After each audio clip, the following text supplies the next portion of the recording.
네, 교재 50페이지 보겠습니다. 바리새인들의 반대에도 불구하고 예수님께서는 안식일에 손 마른 사람을 고쳐주십니다. 화가 난 바리새인들은 헤롯 당과 결탁하여 예수님을 죽일 모의를 시작합니다. 예수님께서는 산에 오르셔서 자기가 원하는 자들 12를 부르시고 제자로 삼으십니다. 서기관들은 예수님이 귀신의 왕의 힘으로 귀신을 쫓아낸다고 모함하지만 예수님께서는 성령을 모독하는 것은 영원한 죄가 된다고 말씀하십니다. 예수님이 미쳤다는 소식을 듣고 가족들이 찾아왔을 때 예수님께서는 하나님의 뜻대로 행하는 자가 자신의 가족이라고 말씀하십니다. 계속해서 오늘 본문에도 예수님께서 이제 치유하시는 안식일에 손 마른 자도 고쳐주시고 또 더불어서 예수님의 대적자들이 많아졌습니다. 그들과 함께 논쟁을 하고 승리하는 그런 장면이 나옵니다. 자, 오늘 1절 말씀에 보면 예수님이 회당에 들어가셨을 때 한쪽 손 마른 사람이 거기 있었습니다. 예수님이 병자들을 많이 고쳐주셨죠. 그러니까 예수님의 대적자들이 딱 기회를 보고 있는 겁니다. 안식일에 일하지 말라고 했는데 안식일에 손 마른 사람이 있으면 예수는 고쳐주려고 할 것이고 안식일에 고쳐주면 율법에 위배되고 딱 보니까 안식일에 고쳐주면 그걸로 시비를 걸 것 같고 또 병자를 외면하면 저 사람은 자기 하고 싶을 때만 한다 이렇게 또 시비를 걸려고 딱 지금 이 올무를 양쪽으로 지금 쥐고 있는 그런 상황이 된 겁니다. 예수님이 그걸 아셨죠. 2절 보십시오. 자, 2절 함께 읽어볼까요? 시작. 사람들이 예수를 고발하려 하여 안식일에 그 사람을 고치시는가 주시하고 있거늘. 아멘. 자, 고치기만 해라. 고치면 율법을 어긴 것이고 안 고치면 자기 하고 싶을 때만 마음대로 하는 임의의 사람이다. 이렇게 이제 공박을 하려는 겁니다. 예수님이 그걸 아셨습니다. 자, 3절에 손 마른 사람에게 일어서라 하고는 그 대적자들에게 묻습니다. 안식일에 선을 행하는 것, 악을 행하는 것, 생명을 거하는 것과 죽이는 것 어느 것이 옳으냐? 할 말이 없죠. 안식일이라도 하나님 앞에서 기쁘게 해드리는 게 맞는 말 아닙니까? 그게 맞는 일이죠. 5절 보십시오. 그들의 마음이 완악함을 탄식하사 노하심으로 그들을 둘러보셨다. 예수님 안타까운 마음입니다. 참 이 사람들이 지금 종교 지도자들입니다. 6절 보십시오. 바리새인들이 나가서 곧 헤롯 당과 함께 어떻게 하여 예수를 죽일까 의논하니라. 예수님이 너무너무 귀한 일을 행하셨는데 예수님 보고 기뻐하면서 이분이 구약에 예언된 메시아구나 하고 사실은 서기관들이나 바리새인들이 먼저 예수님을 알아보고 먼저 예수님을 전하고 예수님 말씀을 제일 앞에 들어야 될 사람들 아닙니까? 그런데 계속 우리가 아는 대로 예수님에 대해서 올가민 말 만들어서 문제 삼고 있습니다. 근데 이들의 마음을 딱 예수님이 한 단어로 5절에 이렇게 말씀하셨습니다. 완악하다. 그들의 완악함을 단식하셨다. 그 첫 번째 기도 제목은 완악하지 않고 겸손한 자가 되게 하소서 하는 것입니다. 마음이 고집스럽고 내 것으로 똘똘 뭉친 완악한 사람이 아니라 마음 중심에 주님을 모신 사람, 겸손한 사람이 되게 해주십시오. 여러분 생각해보면 이런 사람들 참 많지요. 예수님 당시에 종교 지도자들은 다들 이랬습니다.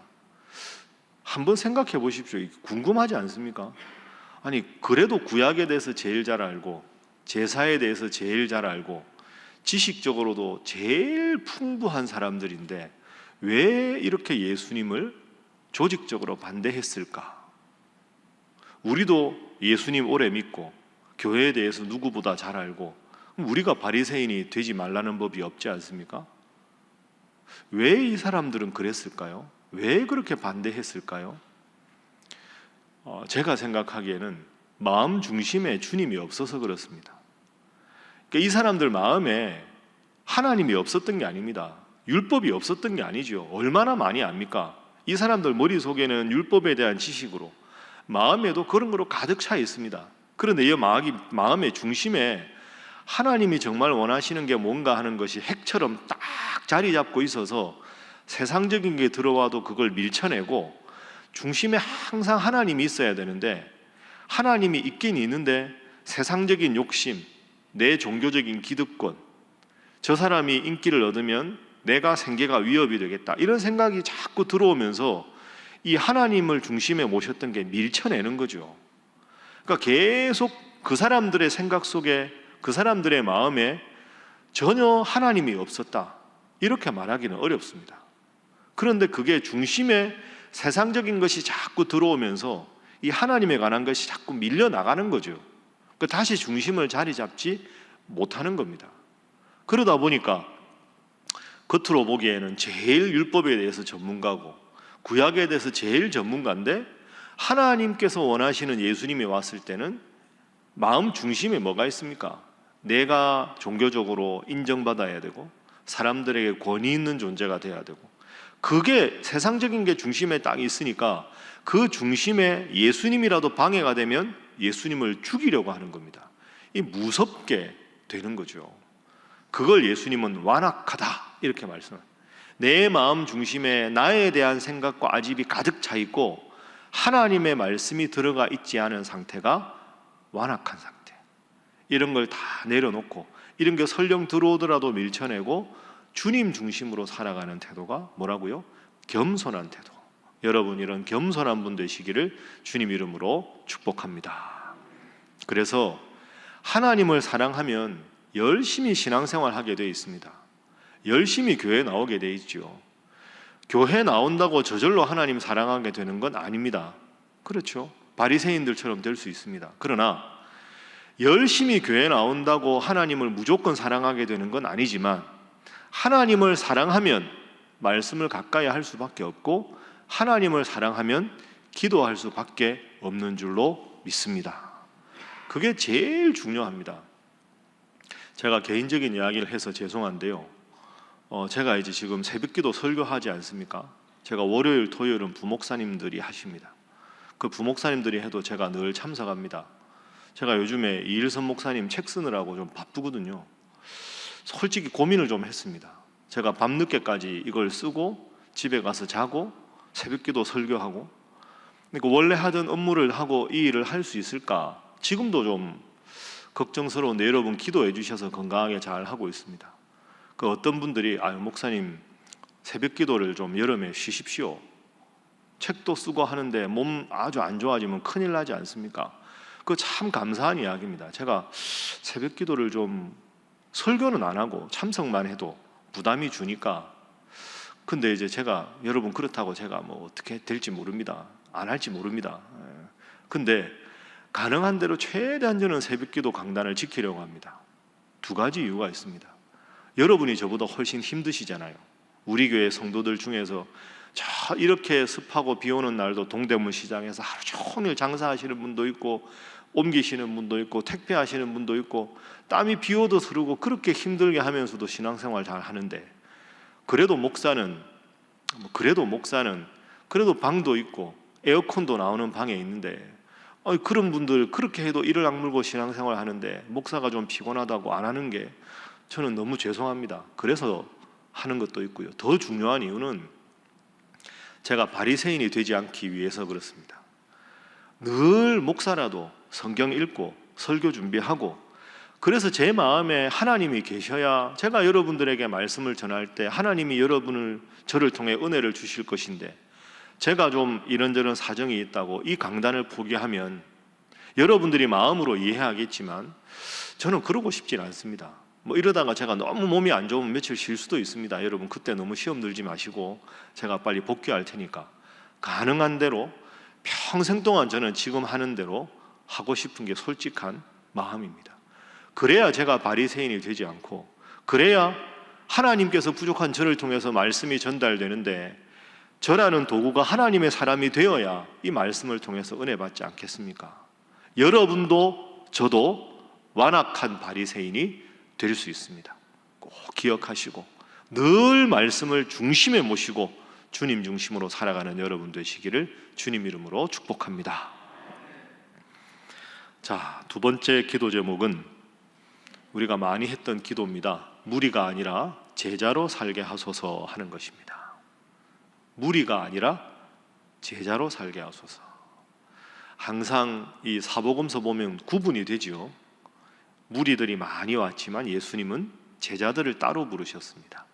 제일 대표적으로 산상보훈 생각해 보면 4장까지 그 많은 무리가 왔는데 산상보훈 5장 1절 딱 넘어가면 예수께서 무리를 보시고 산에 올라가 앉으시니 제자들이 나온지라 입을 열어 가르쳐 가라사대 심령이 가난한 자는 복이 있나니. 그 예수님은 수많은 무리들 우르르 왔다가 또 기적이 없으면 우르르 가는 사람이 아니라 늘 마음 중심에 예수님을 모신 제자가 되기를 원하셨습니다. 오늘 본문 말씀 보십시오. 자, 8절 함께 읽습니다. 시작.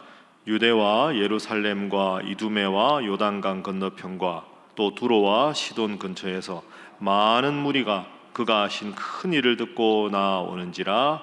아멘. 많은 무리가 왔습니다. 이야, 부흥하겠다. 예수님 인기가 너무 높아진다. 예수님은 그렇게 생각하지 않으셨습니다. 자, 13절 보십시오. 자, 13절 함께 읽습니다. 시작. 또 산에 오르사 자기가 원하는 자들을 부르시니 나온지라. 아멘. 그리고 제자들을 부르십니다.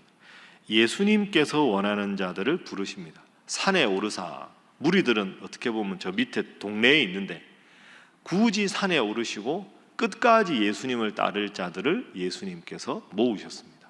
그것도 12명. 여러분, 이게 참 아이러니 아닙니까? 제가 한번 말씀드렸는데 저는 예수님 제자 한 10,000명쯤 해서 그냥 특공대를 한 10,000명 만들면 쫙 흩으면 빨리 전도되고 훨씬 좋을 것 같은데 왜 예수님 12명만 하셨을까? 어릴 때 참 궁금했는데요. 이게 역사가 그렇게 흘러갑니다. 무리들은 많은데 목숨 걸고 예수님을 따르는 제자는 많지 않습니다. 이 제자들도 결정적인 순간에 다 십자가상에서 예수님 돌아가실 때 도망갑니다. 참 제자로 살아간다는 것이 쉽지 않습니다. 끝까지 주님을 따른다는 것이 쉽지가 않습니다. 그렇지만 주님은 많은 무리가 아니라 제자의 관심이 있으셨습니다. 그래서 14절에 보면 12명을 세우시고 전도하라, 15절에 귀신도 쫓으라 하는 능력을 주셨습니다. 예수님께 대해서 구경하러 온 사람, 예수님을 목숨 걸고 따른 사람, 이 두 부류 중에 여러분 늘 예수님의 제자가 되시고 첫 번째 말씀드린 대로 늘 중심에 주님을 모시고 주님 원하시는 것이 무엇인가 삶 속에 실천하는, 그래서 주님의 큰 복 받는 칭찬 얻는 분들 되시기를 주님 이름으로 축복합니다. 자, 세 번째는 마지막 뒷부분입니다. 31절에 보면 자, 그때 예수의 어머니와 동생들이 와서 밖에 서서 사람을 보내어 예수님을 부릅니다. 왜 불렀을까요? 21절 올라가 보십시오. 21절 올라갑니다. 자, 함께 읽어봅니다. 21절 시작. 예수의 친족들이 듣고 그를 붙들러 나오니 이는 그가 미쳤다 하밀러라. 아멘. 참 기가 막히지요. 예수님이 기적을 행하시는데 미쳤다, 귀신에 씌었다, 이런 소문이 파다하게 난 겁니다. 종교 지도자들이 낸 소문이지만 그 예수님 가족들이 귀신 들렸어? 아이고 부끄러워라, 경상도 말로 넘사시럽다 이래가지고 이제 집에 데리고 간다고 온 겁니다. 여러분 참 그렇죠. 제일 가까운 사람도 모릅니다. 귀신 들렸다는 말을 믿고 예수님 데리러, 정확하게 말하면 잡으러 온 게 이게 말이 됩니까? 자, 예수님이 어떻게 반응하셨는가? 32절 무리가 예수를 둘러 앉았다가 여짜오되 보소서 당신의 어머니와 동생들과 누이들이 밖에서 찾습니다. 예수님이 누가 내 어머니이며 동생들이냐? 내 어머니와 동생들을 보라. 35절 읽습니다. 시작. 누구든지 하나님의 뜻대로 행하는 자가 내 형제요 자매요 어머니이니라. 아멘.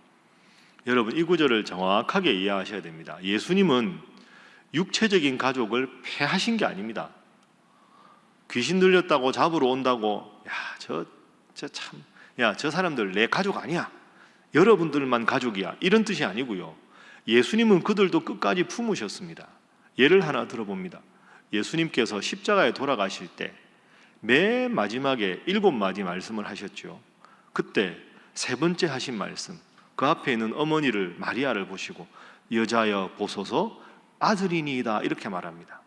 그리고는 사랑하는 제자 요한에게 어머니를 잘 부탁한다고 돌아가시는 순간까지 부탁하셨습니다. 그래서 이 제자 요한이 어머니 마리아를 잘 모시고 살게 되는 거죠. 예수님은 결코 육체의 부모님과 가족들을 버리시지 않았습니다. 돌아가실 때까지 어머니를 사랑하셨습니다. 그러면 오늘 이 본문은 뭘까요? 원래 있는 적은 혈연적인 가족 관계를 확대하신 것이지 육체적인 혈연 관계를 무시하고 폐기하고 영적으로만 말씀하신 게 아닙니다. 그래서 세 번째 오늘 본문의 기도 제목은 모두를 가족처럼 여기게 하소서 하는 것입니다. 모두를 가족처럼 여기게 하소서. 낳아주시고 길러주신 부모님께도 잘하고 형제 자매들과도 잘 지내고 그들만이 가족이 아니라 주님만 믿는 믿음 안에서 모인 모두를 한 가족처럼 여기고 살아가는 것. 35절, 누구든지 하나님의 뜻대로 행하는 자가 내 형제요 자매요 어머니니라, 이렇게 되는 겁니다. 그러니까 오늘 우리 임마누엘 찬양대가 참 은혜롭게 찬양하지 않습니까? 이게 참 쉽지 않거든요. 이분들은 어떻게 보면 주님 안에 다 형제 자매들입니다. 저보다 연세들이 많으시니까 저한테는 형님들입니다. 큰 형님들이고, 여러분은 저한테 누님도 있고 동생도 있고 다 그렇게, 그러니까 교회가 가족같이 서로 살뜰히 챙겨주고 힘든 분들 위해서 기도하고 좋은 일이 있으면 내 일인 것처럼 기뻐하고, 그래서 가정 같은 교회가 좋은 교회입니다. 규모가 크고 작고 관계없이 온전히 사랑이 넘치는 교회. 지금처럼 힘들고 어려울 때 서로 위로해주고 서로 기도해주고 그럴 수 있는 가족 같은 교회가 되라.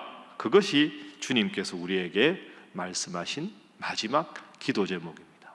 늘 우리가 주일날 하는 대로 항상 만나면 주님 안에 사랑합니다 하고 고백하고 인사하고 서로 축복하고 나누고, 그래서 정말로 신일교회가 가정 같은 행복한 가족들 같은 좋은 관계가 되어서 다른 사람들 다 무리들일지라도 우리들만이라도 제자가 되어서 주님 잘 믿고 중심에 주님 모시는 복된 삶 살아가시기를 주님 이름으로 축복합니다. 기도하겠습니다. 하나님, 완악한 자 되지 말게 하시고 겸손한 자 되게 하여 주옵소서. 하나님, 무리가 아니라 제자로 살아가게 하여 주옵소서. 내 가족의 범위를 더 넓혀서 살아가는 성도들을 가족처럼 여기고 위에서 축복하며 기도하는 관계가 되게 하여 주시옵소서. 점점 세속화되는 시대에도 우리 신일교회 하나님 앞에 모이기에 힘쓰며 하나님의 사랑이 넘쳐서 그 사랑을 지역에 다 나누어 많은 이들이 이 가족 공동체로 돌아와 하나님 나라가 확장되는 역사가 있게 하여 주시옵소서. 함께 기도합니다. 주여 믿습니다. 주여 믿습니다. 주여 믿습니다.